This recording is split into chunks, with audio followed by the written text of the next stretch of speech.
बहुत सारे बच्चे ऐसे हैं जो अब 8th से 9th में आए हैं और उनको बड़ा डर लग रहा है कि दीदी 9th कैसा होगा, डिफिकल्ट होगा, या फिर सब कहते हैं कि 9th बहुत कठिन होता है। क्या ये सब बातें ठीक है? क्या ये सब बातें सही है? आज उनके बारे में बात करने वाले हैं। जब आप इस वीडियो को पूरा देख लोगे तो आपके सारे क्वेश्चन के आंसर आपके पास खुद होंगे। हमने तो अभी 8th किया है, 8th के बाद हम जस्ट 9th में आए हैं, तो क्या ये कठिन होने वाला है क्या? तो आज हम इसके बारे में भी बात करने वाले हैं।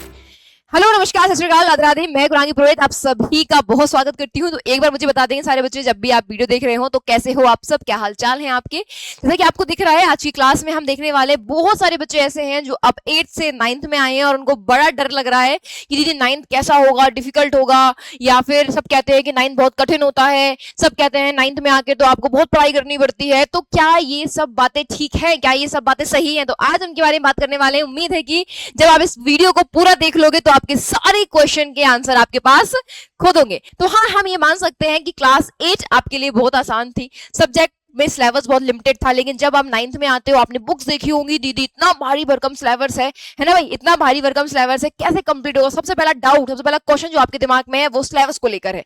तो हम बात करेंगे सिलेबस को लेकर। दूसरा, क्या 9th डिफिकल्ट होती है? हमने तो अभी 8th किया है, 8th के बाद हम जस्ट 9th में आए हैं, तो क्या ये कठिन होने वाला है क्या? तो आज हम इसके बारे में भी बात करने वाले हैं। सबसे पहले बात करते हैं बेटा सिलेबस के बारे में।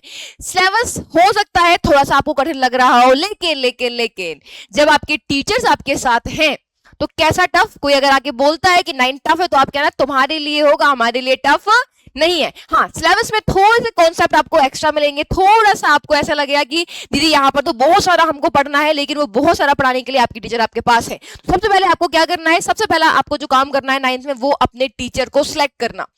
आप सबसे पहले सिलेक्ट करना टीचर के लिए कि आपको मैथ किसे पढ़ना है, साइंस किसे पढ़ना है, इंग्लिश किसे पढ़ना है, हिंदी किसे पढ़ना है, एसएसटी किसे पढ़ना है। अगर आप अपने टीचर को वाइसली यानी बहुत ईमानदारी से चूज करते हो तो डेफिनेटली जो आपका डर है 9th का वो खत्म हो जाएगा। तो सबसे पहला पॉइंट क्या करना है? आपको अपने टीचर को बहुत ही अच्छे तरीके से सिलेक्ट करना है, क्योंकि पूरे साल आप उनको ही फॉलो करने वाले हो।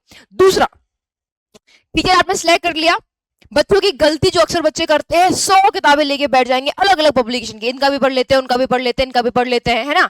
तो मैं आपको बोलूं, अपने माइंड को यूज करते हुए किसी एक बुक को चूज करना, कोई एक बुक को चूज करना और उसी बुक को पूरे साल आपको पढ़ना है। यानी अपने कंटेंट के लिए आपको 10 जगह नहीं भटकना है, केवल एक चीज को सिलेक्ट करना और पूरे साल उसको ही फॉलो करना। अब यहां पर अपने बुक को चूज करने के लिए आप अपने टीचर की भी हेल्प ले सकते हो। सबसे पहला क्या था? टीचर अच्छे से सिलेक्ट करना, भाई अपनी बुक्स को बहुत अच्छे से सिलेक्ट करना जिसे आप पूरे साल फॉलो करो, यहां वहां मत भागना। और अगर मेरी एडवाइस मान तो एनसीईआरटी से बेस्ट कुछ नहीं हो सकता है, आप एनसीईआरटी फॉलो करिएगा, एनसीईआरटी ही सब कुछ है, ठीक है? इसके अलावा दीदी हमने टीचर चूज कर लिया, हमने बुक अच्छे से चूज कर ली अपने टीचर से कनेक्ट करते हुए। तीसरा, अभी तक आप शायद 8 तक रट्टाफिकेशन करते होगे, चीजों को रटते होगे, लेकिन अब रट्टाफिकेशन का काम नहीं है। अब आपको चीजें समझनी होगी, जितना ज्यादा समझ पाओगे उतना अच्छा आपके लिए रहेगा, क्योंकि आपका 9th आपका बेस है। 9th के बाद आप क्या करोगे? 9th के बाद बेटा जी आप 10th में, 9th के बाद आप 10th में बोर्ड एग्जाम देने वाले हो। तो आपको कहते हैं ना कि 12th के लिए आपका 11th बेस होता है, वैसे ही 10th के लिए आपका 9th बेस होता है। आप अगर अपना नींव अच्छा रख लोगे तो इमारत तो अच्छी बनी जाएगी ना। वो इमारत आपकी बोर्ड एग्जाम है 10th में जो आप देने वाले हो। इसीलिए बहुत अच्छे से, बहुत ध्यान से अपना ये पूरा साल जो आपका 9th का है, ये पूरा साल आपको देना है, जिससे आप बहुत अच्छे से चीजों को पढ़ भी पाओ, कनेक्ट भी कर पाओ और अपना बेस भी अच्छे से कंप्लीट कर पाओ। तो यहाँ रट्टाफिकेशन नहीं करना है, कॉन्सेप्ट को समझना है। तो रट्टाफिकेशन तो भूल जाओ, कोई भी किसी भी प्रकार का रट्टाफिकेशन नहीं करेगा, केवल कॉन्सेप्ट को समझेगा, ठीक है दीदी? अब क्या करना है? अपना टाइम टेबल। अभी तक शायद आप टाइम टेबल फॉलो नहीं करते होगे, लेकिन अब आप चाहो तो अपना टाइम टेबल बना सकते हो। टाइम टेबल कैसे बनाए? देखो, हर बच्चे का अपना अपना होता है। कोई सुबह उठ के पढ़ सकता है, कोई रात को अच्छे से पढ़ता है। तो मैं तो यही एडवाइस करूंगी कि अपना टाइम टेबल एक बार खुद से मेंटेन करिएगा। अगर आप डिमांड करोगे तो आपके लिए टाइम टेबल की वीडियो भी आ जाएगी, लेकिन अभी के लिए मैं यही बोलूंगी, जो बच्चा मॉर्निंग में उठ के पढ़ सकता है वो सुबह सुबह उठे, अपनी पढ़ाई करे।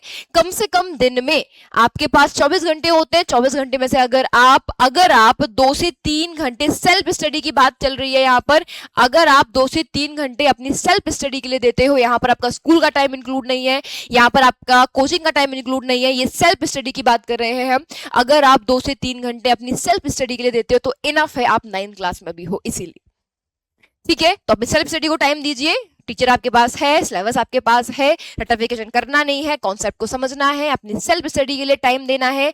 साथ के साथ में अगर कोई आपसे कहता है कि 9th का सिलेबस डिफिकल्ट है, तो आप कहना आपके लिए होगा, हमारे लिए डिफिकल्ट नहीं है। थोड़े कॉन्सेप्ट ज्यादा हैं, लेकिन आप अगर समझोगे, अगर आप ईमानदारी से मेहनत करोगे, तो डेफिनेटली हम बहुत अच्छा कर पाएंगे 9th में। तो स्टार्ट करने के लिए सबसे पहले तो मैं यही बोलूंगी कि अपना बेसिक, जब भी आप 8 से 9th में आ रहे हो, 9th की पढ़ाई स्टार्ट कर रहे हो, तो अपने बेसिक पर काम करना, अपने बेसिक चीजों को बहुत अच्छे से स्ट्रॉन्ग करना, चाहे वो कोई भी सब्जेक्ट हो आपका, साइंस हो, मैथ हो, इंग्लिश हो, एसएसटी हो, हिंदी हो, क्योंकि अगर आपका बेसिक अच्छा है तो आप डेफिनेटली बहुत अच्छा कर पाओगे। और बेसिक कैसे कंप्लीट करेंगे? बेसिक कंप्लीट करने के लिए आपको सारी क्लासेस करवाई जा रही हैं, तो आप उन क्लासेस को भी देख सकते हो। उम्मीद करूंगी कि आपको चीज समझ में आई होंगी। सबसे पहले अपने टीचर को बहुत ईमानदारी से चुनिएगा। मैं कभी ये नहीं कहती कि हमसे पढ़ो, किसी और से पढ़ो, जिससे आपसे समझ में आ रहा है, ठीक है। अपना टीचर ईमानदारी से चुनना है आपको। साथ के साथ में अपनी बुक, ज्यादा सोर्स को फॉलो नहीं करना है, किसी एक सोर्स को फॉलो करना और पूरी साल फॉलो करना, डेफिनेटली रिजल्ट बहुत अच्छा मिलेगा आपको, ठीक है। साथ में रट्टाफिकेशन नहीं करना है, कॉन्सेप्ट को समझने का ट्राई करना है। कॉन्सेप्ट समझोगे तो चीजें अपने आप ही बेटर हो जाएंगी। साथ में स्कूल के टाइम और ट्यूशन के टाइम को हटाकर अपनी खुद की सेल्फ स्टडी के लिए टाइम निकालना है, 2 से 3 घंटे। जब आप टाइम टेबल बनाओ तो उसमें सेल्फ स्टडी वाला ऑप्शन जरूर रखना। 9th का सिलेबस बिल्कुल डिफिकल्ट नहीं है उन बच्चों के लिए जो बच्चे अच्छे से मेहनत करते हैं।